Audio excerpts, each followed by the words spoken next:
The NYPD took woke city council members on a ride-along for one main reason. Let's talk about it. How's everybody doing? My name is Anthony Brian Logan, and today we got to talk about the NYPD taking woke New York City council members on a ride-along in opposition of the How Many Steps Act. Now, we're going to get to the ride-along and what transpired there in a minute, but first things first, let's back up. The How Many Steps Act, what is this and what was the point of the ride-along to oppose it? Let me explain. Now, this act is a thing that the city council is trying to pass. Maybe they will, maybe they won't. We'll talk about that in a minute.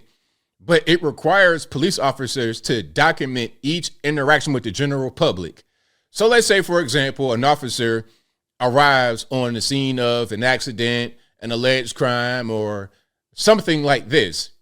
And that one officer interviews 10 people in the area by asking a simple question. Hey, did you see anything? Do you know where you went? And let's say all 10 say no.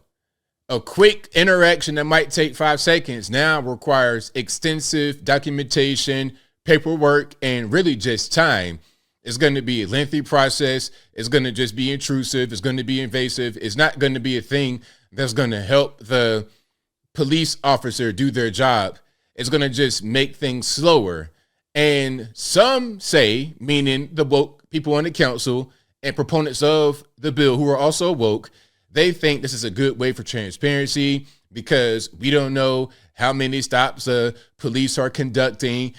They could be harassing civilians, all this, that, and the third. But opponents of it see it as a way to slow the police down and really to discourage the police from talking to the public at all. Look, why ask 30 people what happened if I got to fill out documentation for each of the 30 people? I don't have time. I don't have the resources. It just gets in the way. Now, New York City Mayor Eric Adams vetoed the bill.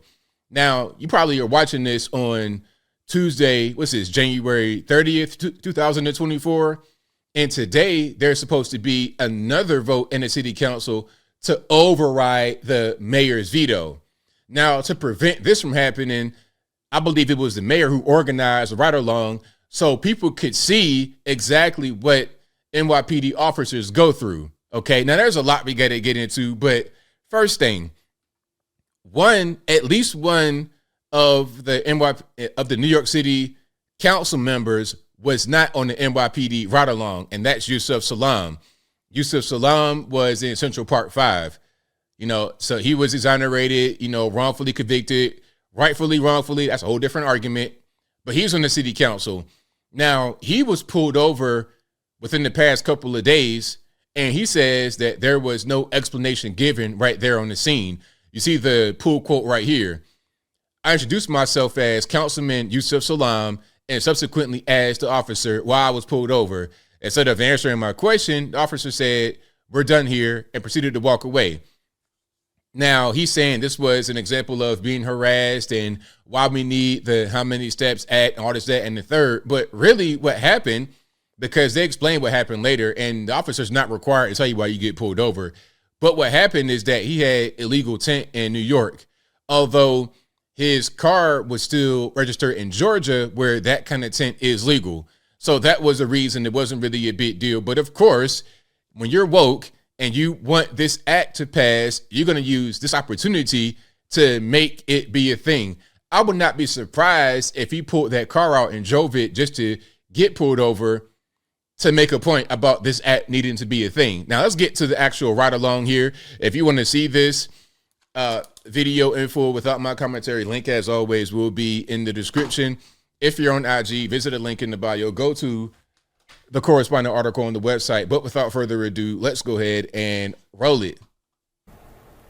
A caravan went winding through New York City streets tonight where several city council members joined the NYPD and the mayor for a ride-along. This all stemming from the controversial How Many Stops Act. It is a police transparency bill that would require officers to document interactions with civilians. Supporters say the bill increases transparency, while critics, including the mayor, says it will bog officers down. Now, Fox 5's Maureen McConnell. I agree with Mayor Eric Adams. It's going to bog officers down. It's not really going to help anything. If anything, it'll discourage officers from speaking to people, which is a bad thing, because when you're trying to investigate crime, when you're trying to figure out what's going on, you want to talk to the general public. You want to have a relationship. You want to be able to get things done. You want to have tools in your tool belt to be able to get down to the bottom of what's happening and solve crimes, solve problems, and help the community. Kai was with them. She joins us live right now. Morgan, does it appear like the ride-along tonight changed anybody's minds on this? Hey, Arthur. So police say they responded to around 8.5 million 911 calls just last year. And if they were to have to record every interaction, they'd be bogged down in paperwork and overtime costs. Now, the city council members who joined the police today say that they were appreciative of the experience, but didn't say how they plan to vote on Tuesday. And again, that's today. Today's Tuesday, January 30th, 2024. There is expected to be a vote today, and they may override the mayor's veto, or they may not. If they override the mayor's veto, that means the bill will go into effect, but it won't actually be implemented until June or July. So Eric Adams is like, hey, if you guys vote this bill in, let's change it a little bit. We don't have to just do exactly what it says right away. If you guys must still pass it, let's change it a little bit to make it make a little bit more sense. Every second counts to try to find this person. And this is exactly why Mayor Eric Adams is trying to change the minds of the approximately 9 city council members who joined him in a police ride-along. A bill called the How Many Stops Act would require police to make detailed reports after every stop in an investigation. Police brought council members to an incident in East Harlem where a vehicle was involved with an alleged robbery. Police say they were searching the area for a weapon and a 4th suspect who fled. We have an armed person running around right now. The 2A police is trying to find that person, and we're going to stop and do little reports with people we speak. The How Many Stops Act would require police to record at least 11 data points for every single one of these interactions. This includes a person's age, race, and gender. Not only do police have to guess this information, but they also have to do it as they go. Cops are going by. Sometimes people say, hey, what's going on, officer? A natural response to me would say, hey, did you see anybody running over here? That's also I will have to fill out a form. Adams has already vetoed the How Many Stops Act, but council members plan to override his veto on Tuesday. So he's hoping to use this ride-along as a way to change some city council members' minds. Now, hopefully it does change some minds, but being in this big caravan, that's not going to be how you normally would be in the street.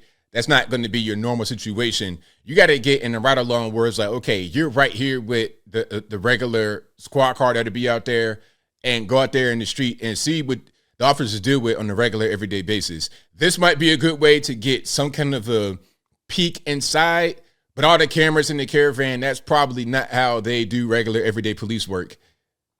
The council members in support of the bill say that recording these types of stops allows them to track police interactions and if there's racial discrimination. What we're asking for in the bill, as you know, is transparency. Councilwoman Gail Brewer, who joined the ride-along and voted for the bill, said while she was unlikely to change her vote, she was open to learn more. However, Brewer says she was surprised technology can't be used more. May I also suggest you could talk into your phone. You don't have to write everything down. Technology. Is that how it works? Because what I saw at the press conference about this was a form, and they folded the form out. It's like 8.5 by 11. It's like 8.5 by 11. They folded it out to like 11/17 or even like a 13/19. It was a big sheet of paper that they got to fill out for each incident. So you could talk it to your phone and just record the information, but then you still got to transpose that onto a sheet of paper. You see? The second stop was in the Mott Haven section of the Bronx. A man leaving a liquor store says he was jumped and robbed by 4 people. Now, when the officers get here, they will have to ask people, hey, did you see anything? Did you see anybody getting assaulted here? Each one of those interactions requires them to fill out that form. Police say not only do they have to fill out paper forms in the field, they have to then come back to the precinct and log it again on their computers, which adds even more time. So the woman right there talking on your phone. So, okay, you're going to talk on your phone, then transpose that into a sheet of paper, and then transpose what's on the sheet of paper into a computer. So you want that's like another step. You want to talk on the phone, write on a sheet of paper, and type on the computer. Even if you take out her step, you're going to have to still fill out the paper and then type on the computer. And let's say you spoke to 100 people in passing, trying to figure out what's going. Okay, somebody's getting robbed, somebody's getting jumped. There was a car break-in. There was a theft over here, an assault over there, whatever. It's just way too much. On top of what you already got to fill out as an officer in the field as far as paperwork and things of this nature. It's just too much. That part jumped out to several of the city council members who say that process should be streamlined. It seems that the NYPD is choosing to still use pen and paper, which is astounding to me. Could save a lot of time if they digitize things. But the council members in attendance were tight-lipped about whether they would change their vote, but expressed their thanks to police. So I guess these guys right here, these are all the council members with the vests on and everything else. Again, Yousef Salam was not there because I guess he's just protesting. I'm going to be the rebel, all this and that and the third. He probably like, I ain't changing my vote. I don't care to learn anything. I don't care to go out in the field and learn anything, all this and that. Expressed their thanks to police. Are you thinking at all about changing your vote? Honestly, I didn't think about it, and it's right. I was just focused on having an honest and vivid conversation with NYPD. Now, Council Speaker Adrian Adams needs at least 2/3 of the council to override the mayor's veto. Now, Mayor Adams needs at least 2 of the city council members to change their minds to keep the bill from passing. So hopefully we get it. Well, hopefully they get it. I'm not a New York City person. I'm not a New Yorker. So shout out to you guys up there. Hopefully you guys get it because you're going to need it. As I close, I want to say this. I mean, I understand the, I guess, desire for transparency, but really you should focus more on just staffing NYPD because that's the issue, right? You got cops retiring, going to other jurisdictions, other precincts, just leaving New York City because of all the defund the police and all the woke stuff and all the crime that's rising. You know, rather than dealing with that, I'm going to just go over here and live my best life. Very simple. But I think I'll leave that right there for now. And what say you? Do you think the ride-along changed city council members' mind? Do you think that it was necessary to have to show them, hey, this is what the streets are actually like. This is what we got to go through. We got to fill this out and fill that out. It's just too much. You're already strained for resources in New York City because of the migrants, because of you guys being a sanctuary city, sanctuary state. Then you got the whole defund the police movement. You got guys retiring. You're having a hard time being able to recruit. You got some existing issues that are going to make law enforcement difficult. Then you want to add this on top for what? Why? Let's get down to being able to have the actual NYPD staffed properly. Then if you have the ability, the resources, the manpower to do some other stuff, do that then. But focus on the most important thing first. And whatever your thoughts are, please let me know in the comments below. And that's all I got to say for this video. If you like what you heard, please comment, rate, share, and subscribe. Peace.